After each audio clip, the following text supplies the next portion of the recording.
తర్వాత నియోజకవర్గాలలో పరిస్థితులపై ఆరా తీశారు.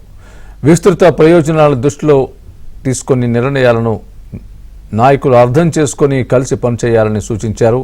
12 నియోజకవర్గాల్లో నేతలతో స్వయంగా మాట్లాడిన చంద్రబాబు ఎన్నికలకు సిద్ధం కావాలని చెప్పారు. పొత్తులో భాగంగా ఎవరికి ఏ సీటు వచ్చినా గెలిపించేందుకు కలిసి పనిచేయాలని, సీటు దక్కని ప్రతి ఒక్కరికి పార్టీ న్యాయం చేస్తుందని చంద్రబాబు హామీ ఇచ్చారు. స్వయంగా చంద్రబాబు మాట్లాడడంతో పార్టీ కోసం పనిచేస్తామని నేతలు చెప్పినట్లు తెలుస్తోంది.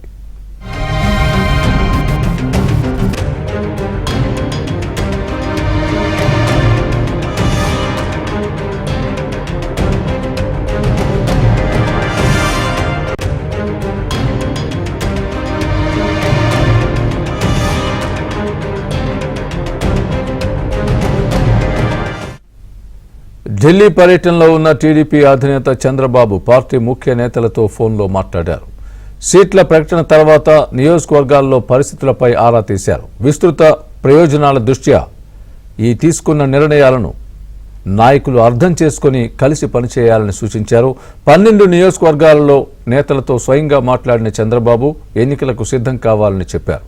పొత్తులో భాగంగా ఎవరికి ఏ సీటు వచ్చినా గెలిపించేందుకు కలిసి పనిచేయాలని, సీటు దక్కని ప్రతి ఒక్కరికి పార్టీ న్యాయం చేస్తుందని చంద్రబాబు హామీ ఇచ్చారు. స్వయంగా చంద్రబాబు మాట్లాడడంతో పార్టీ కోసం పనిచేస్తామని నేతలు చెప్పినట్టు తెలుస్తోంది.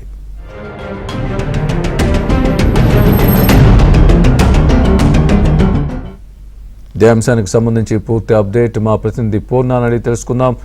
పూర్ణ, చెప్పండి, చంద్రబాబు ఏ నియోజకవర్గాల్లో పొత్తులు ఖరారయ్యాయో అక్కడ నేతలకు చెప్పినట్టుగా ఫోన్లో మాట్లాడినట్టుగా మనం చూస్తున్నాం. Breaking news.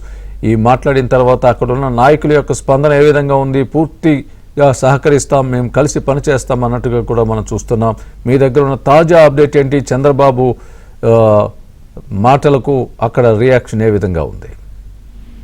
స్వామి, ఏదైతే టీడీపీ జనసేన పొత్తులో సీట్లు మొత్తం ఖరారైనవి, ఆ ఏ స్థానాల్లో జనసేన పోటీ చేయాలి, టీడీపీ పోటీ చేయాలన్న దాని మీద ఒక స్పష్టత అయితే మొత్తం ఇప్పటికే రాష్ట్ర వ్యాప్తంగా అటు టీడీపీ శ్రేణిలోనూ అటు జనసేన శ్రేణిలో కూడా వచ్చింది. అయితే తాజాగా బీజేపీతో సీట్ల సర్దుబాటు వ్యవహారం మీద నిన్న రాత్రి చంద్రబాబు ఢిల్లీ వెళ్లారు. ఆ ఢిల్లీ వెళ్లిన తర్వాత దాదాపు మొత్తం కూడా ఆ బీజేపీతో సీట్ల సర్దుబాటు వ్యవహారం మొత్తం కూడా ఒక కొలిక్కొచ్చిందనే చెప్పుకోవచ్చు.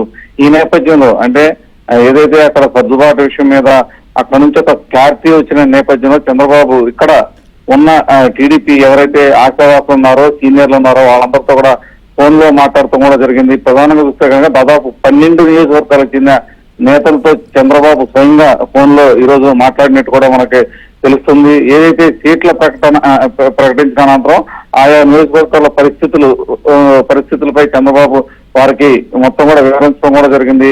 ఏదైతే రాష్ట్ర ప్రయోజనాలను దృష్టిలో పెట్టుకుని తీసుకున్న నిర్ణయాలు తీసుకున్నాను, అందుకనే మీరు అందరూ అర్థం చేసుకుని అందరూ కూడా కలిసి పనిచేయాలని చెప్పి కూడా ఈ నేతలందరూ కూడా చంద్రబాబు సూచించారు. ఏదైతే ప్రధానంగా ఈ 12 వర్గాలకి స్వయంగా అంటే ఆ నేతలతో స్వయంగా చంద్రబాబు మాట్లాడి వాళ్ళందరినీ కలిసికట్టుగా పనిచేయాలని చెప్పి కూడా వారిని సూచించడం కూడా జరిగింది. ఎర్రగొండపాలెం పార్టీ నేతలు మన్నే రవీంద్ర అలాగే ఎలక్షన్ బాబుతో మాట్లాడి ఇద్దరు నేతలు కూడా అక్కడ కలిసి పనిచేసి అక్కడ ఎవరైతే అభ్యర్థి ఉంటారో వాళ్ళకి విజయానికి కృషి చేయాలని కూడా చెప్పడం కూడా జరిగింది. అదేవిధంగా పార్వతీపురం నియోజకవర్గ నేతలు విజయ్ అలాగే మాజీ ఎమ్మెల్సీ జగదీష్ తో మాట్లాడి వాళ్ళని కూడా కలిసి పనిచేయాలని చెప్పి చంద్రబాబు వాళ్ళకు సూచించినట్టు కూడా తెలుస్తుంది. ఇక పార్వతీపురంలో విజయను గెలిపించుకుని కృషి చేయాలని చెప్పి జగదీష్ కి అయితే సూచించినట్లు కూడా తెలుస్తుంది. ఎందుకంటే జగదీష్ మీద ఆ గెలుపు భారం ఎవరైతే పార్వతీపురంలో విజయాన్ని గెలిపించుకోవాల్సిన బాధ్యత జగదీష్ కి అప్పచెప్పినట్టు కూడా చంద్రబాబు జగదీష్ సూచించడం కూడా జరిగింది. అలాగే ఏ